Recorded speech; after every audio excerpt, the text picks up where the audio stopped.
Assalamualaikum warahmatullahi wabarakatuh. Perkenalkan nama saya Rafika Dulhami. Pada kesempatan kali ini saya akan mempresentasikan materi untuk memenuhi ujian akhir semester mata kuliah akuntansi keuangan lanjutan 1. Topik yang saya pilih adalah utang antar perusahaan atau intercompany debt. Dalam presentasi ini saya akan membahas pengertian utang antar perusahaan, jenis-jenisnya, alasan dilakukannya eliminasi dalam laporan keuangan konsolidasian, serta contoh perhitungan dan jurnal eliminasi, baik untuk obligasi pada nilai par maupun obligasi dengan diskonto. Pada pembahasan ini terdapat beberapa tujuan yang ingin dicapai. Pertama, memahami konsep dasar utang antar perusahaan. Kedua, memahami jenis utang antar perusahaan yaitu utang langsung dan utang tidak langsung. Ketiga, memahami bagaimana transaksi utang antar perusahaan diperlakukan dalam penyusunan laporan keuangan konsolidasian. Selanjutnya, kita juga akan membahas bagaimana menyusun jurnal eliminasi. Dan yang terakhir, kita akan melihat contoh transaksi obligasi pada nilai par serta transaksi obligasi yang diterbitkan dengan diskonto atau premium. Utang antar perusahaan adalah utang yang timbul karena adanya transaksi pendanaan antar perusahaan yang mempunyai hubungan afiliasi. Contoh sederhananya adalah hubungan antara PT induk dan PT anak. Dalam suatu kelompok perusahaan, terkadang terdapat perusahaan yang mempunyai kelebihan dana sedangkan perusahaan lainnya membutuhkan tambahan dana. Daripada perusahaan tersebut mencari pinjaman dari pihak eksternal, perusahaan dapat memanfaatkan dana yang tersedia di dalam kelompok usaha. Misalnya PT induk mempunyai kelebihan kas, sementara PT anak membutuhkan dana untuk kegiatan operasional. PT induk dapat memberikan pinjaman kepada PT anak. Dari sudut pandang masing-masing perusahaan, transaksi tersebut merupakan transaksi utang dan piutang. Namun, ketika laporan keuangan keduanya digabungkan dalam laporan konsolidasian, perlakuannya akan berbeda karena PT induk dan PT anak dipandang sebagai satu kesatuan ekonomi. Utang antar perusahaan memberikan beberapa keuntungan bagi perusahaan peminjam. Salah satu keuntungannya adalah perusahaan dapat memperoleh tingkat bunga yang lebih rendah. Selain itu, persyaratan kredit juga dapat lebih fleksibel dibandingkan jika perusahaan meminjam dari pihak eksternal. Prosesnya juga cenderung lebih informal dan biaya yang dikeluarkan untuk memperoleh utang dapat lebih rendah. Sementara bagi perusahaan yang memberikan pinjaman, kelebihan dana dapat diinvestasikan kepada perusahaan yang sudah dikenal dan masih berada dalam kelompok usaha. Secara keseluruhan, adanya utang antar perusahaan dapat membantu kelompok perusahaan mengelola sumber daya keuangannya secara lebih efisien. Utang antar perusahaan dapat dibedakan menjadi dua, yaitu utang langsung dan utang tidak langsung. Yang pertama adalah utang langsung. Utang langsung terjadi apabila pinjaman dilakukan secara langsung antar perusahaan yang mempunyai hubungan afiliasi. Sebagai contoh, PT Anak meminjam dana secara langsung dari PT Induk. Sedangkan yang kedua adalah utang tidak langsung. Utang tidak langsung melibatkan pihak yang tidak mempunyai hubungan istimewa. Contohnya PT Anak menerbitkan obligasi kepada PT non-afiliasi. Kemudian obligasi tersebut dibeli oleh PT Induk dari PT non-afiliasi. Dengan demikian, PT Induk akhirnya memiliki instrumen utang PT Anak secara tidak langsung. Ini merupakan salah satu konsep paling penting dalam materi utang antar perusahaan. Dalam laporan keuangan konsolidasian, perusahaan induk dan perusahaan anak dianggap sebagai satu entitas ekonomi. Misalnya, PT Anak memiliki utang kepada PT Induk. Jika kita melihat laporan masing-masing perusahaan, PT Anak mempunyai utang dan PT Induk mempunyai piutang atau investasi. Tetapi jika dilihat dari satu kelompok usaha, sebenarnya kelompok perusahaan tersebut tidak mempunyai utang kepada dirinya sendiri. Karena itu, saldo utang dan investasi antar perusahaan harus dieliminasi. Bukan hanya pokok utangnya saja, akun-akun yang berkaitan seperti pendapatan bunga, beban bunga, piutang bunga, dan utang bunga juga harus dieliminasi. Misalnya, PT Anak menerbitkan obligasi dan obligasi tersebut dibeli langsung oleh PT Induk. Dari sisi PT Anak sebagai debitur, PT Anak akan mencatat adanya utang obligasi dan beban bunga, sedangkan PT Induk sebagai kreditor akan mencatat investasi pada obligasi dan pendapatan bunga. Namun, ketika kedua kelaporan tersebut dikonsolidasikan, investasi obligasi dan utang obligasi tersebut harus dieliminasi. Pendapatan bunga dan beban bunga yang berasal dari transaksi yang sama juga harus dieliminasi. Hal ini karena dari sudut pandang konsolidasi, kelompok perusahaan tidak dapat dianggap mempunyai investasi dan utang kepada dirinya sendiri. Dalam contoh ini, pada tanggal 1 Januari 2000 sekian, PT Anak meminjam uang sebesar 100 juta dari PT Induk dengan menerbitkan obligasi.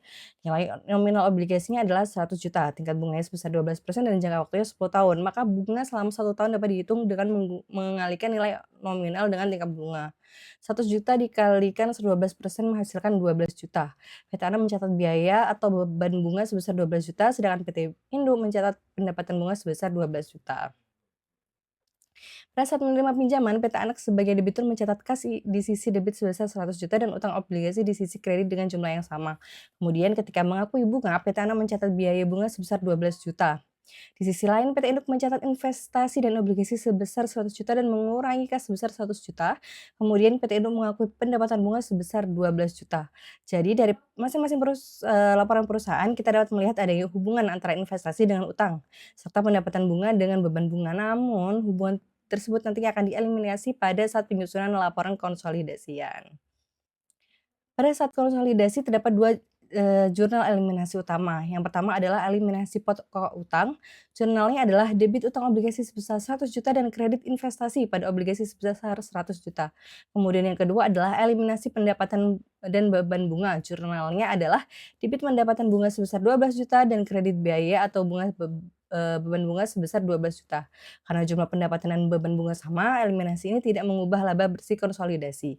Jurnal eliminasi seperti ini dibuat setiap tahun selama obligasi tersebut masih ada. Sekarang kita masuk ke contoh soal pertama. Diketahui pada tanggal 1 Januari sekian, PT Anak menerbitkan obligasi dengan nilai nominal 100 juta. Obligasi tersebut mempunyai tingkat bunga 12% dan jangka waktu 10 tahun. Obligasi dibeli langsung oleh PT Indo sebesar nilai nominal selama tahun 2000 sekian. PT Anak mencatat biaya bunga sebesar 12 juta dan PT Indo mencatat pendapatan bunga dengan jumlah yang sama. Pertanyaannya adalah berapa bunga yang timbul dan bagaimana jurnal eliminasi dan dalam laporan keuangan konsolidasian. Untuk menghitung biaya bunganya, kita menggunakan nilai nominal dikalikan tingkat bunga. 100 juta dikalikan 12% menghasilkan 12 juta. Jadi beban bunga PT Ana adalah 12 juta dan pendapatan bunga PT Indo juga sebesar 12 juta. Selanjutnya dilakukan eliminasi untuk utang pokok, kita mendebit utang obligasi 100 juta dan mengkredit investasi pada obligasi 100 juta. Kemudian untuk bunga kita mendebit pendapatan 12 juta dan mengkredit biaya bunga 12 juta. Dengan demikian, transaksi antar perusahaan tersebut tidak lagi muncul dalam laporan keuangan konsolidasian. Tidak semua obligasi ditransfer sebesar nilai nominal. Jika harga transaksi lebih rendah daripada nilai nominal, maka terdapat diskonto. Sebaliknya, jika harga transaksi lebih tinggi daripada nilai nominal, maka terdapat premium. Adanya diskonto atau premium menyebabkan jumlah bunga kas yang dibayarkan tidak sama dengan beban atau pendapatan bunga yang dicatat. Perbedaan tersebut kemudian diamortisasi selama umur obligasi. Dalam contoh yang digunakan pada materi perkuliahan, amortisasi diskonto menggunakan metode garis lurus. PT Ana mempunyai obligasi dengan nominal 100 juta dengan tingkat bunga 12%, jangka waktu adalah 10 tahun. Kemudian PT Indo membeli obligasi tersebut dengan harga 90 juta. Bunga obligasi dibayarkan setiap tanggal 1 Januari dan 1 Juli. Karena harga pembelian sebesar 90 juta lebih rendah dibandingkan dengan nominal 100 juta, maka terdapat diskonto. Kita akan menghitung besarnya diskonto, amortisasi diskonto, beban bunga, dan kemudian jurnal eliminasi pada akhir tahun. Pertama, kita menghitung besarnya diskonto. Nilai nominal adalah 100 juta dan harga transaksi adalah 90 juta. Maka diskonto adalah 100 juta dikurangi 90 juta yaitu 10 juta. Karena jangka waktunya 10 tahun, maka dengan metode garis lurus, amortisasi diskonto per tahun adalah 10 juta dibagi 10 yaitu 1 juta per tahun karena pembayaran bunga dilakukan 2 kali dalam setahun. Amortisasi diskonto setiap periode adalah 1 juta dibagi 2 yaitu 500.000 rupiah. Selanjutnya kita menghitung bunga. Bunga kas selama 1 tahun adalah nominal 100 juta dikalikan 12%, hasilnya adalah 12 juta per tahun. Karena pembayaran dilakukan 2 kali dalam setahun, bunga kas periode adalah 12 juta dibagi 2 yaitu 6 juta. Karena terdapat amortisasi diskonto sebesar 500.000 setiap periode, beban bunga yang dicatat PT Anak menjadi 6 juta ditambah 500.000 yaitu 6.500.000 per periode. Karena ada 2 periode, beban bunga selama 1 tahun adalah 6.500.000 dikalikan 2 yaitu 13 juta. Sekarang kita lihat jurnal dari sisi PT Anak sebagai debitur. Pada tanggal 1 Januari, PT Anak menerima kas sebesar 90 juta dan mencatat utang obligasi sebesar 90 juta. Kemudian pada tanggal 1 Juli, PT Anak mencatat biaya bunga sebesar 6.500.000. Dari jumlah tersebut, 500.000 merupakan amortisasi diskonto yang menambah nilai utang obligasi, sedangkan 6 juta merupakan bunga kas. Pada tanggal 31 Desember, PT Anak kembali mencatat biaya bunga 6.500.000 sebesar 500.000 menambah utang obligasi dan 6 juta dicatat sebagai utang bunga. Dengan demikian, setelah amortisasi selama setahun berjalan, nilai tercatat utang obligasi menjadi 91 juta rupiah. Sekarang kita lihat dari sisi PT Induk. Pada tanggal 1 Januari, PT Induk membeli obligasi sebesar 90 juta karena PT Induk merupakan pihak yang memberikan dana. PT Induk mencatatnya sebagai investasi obligasi. Pada tanggal 1 Juli, PT Indo menerima kas bunga sebesar 6 juta. Selain itu, terdapat amortisasi diskonto sebesar 500.000 yang menambah nilai investasi obligasi. Sehingga pendapatan bunga yang diakui adalah 6.500.000. Pada tanggal 31 Desember, PT Indo kembali mengakui pendapatan bunga 6.500.000, terdapat piutang bunga sebesar 6 juta dan amortisasi investasi sebesar 500.000. Dengan demikian, nilai investasi obligasi PT Induk pada akhir tahun menjadi 91 juta. Sekarang kita sampai pada tahap yang paling penting, yaitu jurnal eliminasi pada tanggal 31 Desember 2000 sekian.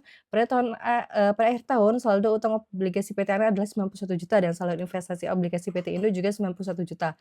Maka jurnal eliminasi pertama adalah debit utang obligasi 91 juta dan kredit investasi obligasi 91 juta. Kemudian pendapatan bunga PT Induk sebesar 13 juta harus dieliminasi dengan biaya bunga PT Ana sebesar 13 juta. Terakhir, terdapat utang bunga pada PT Ana dan piutang bunga pada PT Induk, masing-masing sebesar 6 juta. Keduanya juga harus dieliminasi. Jadi, seluruh pengaruh transaksi antar perusahaan tersebut dihilangkan dalam laporan konsolidasian.